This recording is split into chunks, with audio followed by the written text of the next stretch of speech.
बाटे नवरात्र जी रउआ पिछला बेरी कोइनिया कर जी पिछला बेरी कोइनिया कर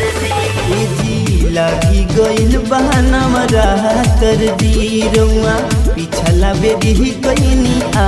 कर जी कइले रहवादा जनी बतिया भुलई खजनी में कोटही माई के मंदिरवा पिया हो हम के घुमाई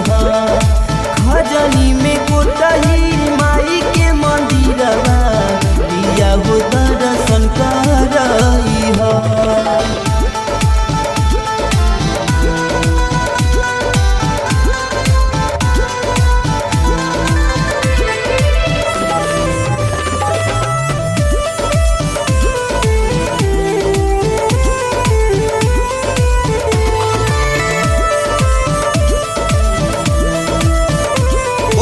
बोला थावे वाली मैया की जय। महिमा पर इनकर हम जानतानी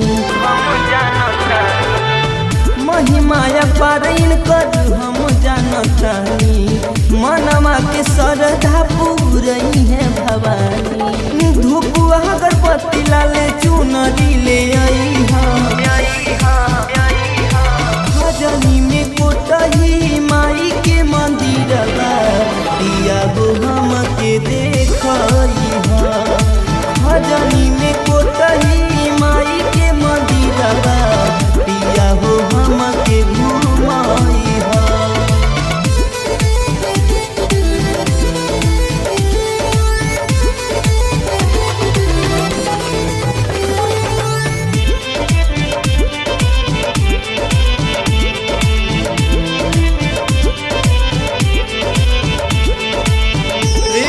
बोला कोटही वाली मैया की जय। कही हाथ जोड़ी हमार बात मानी सैया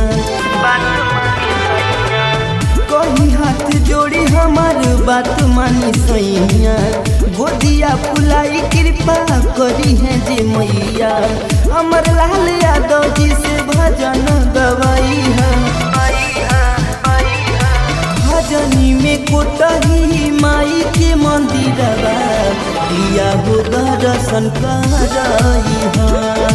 खजनी में कोटही माई के मंदिरवा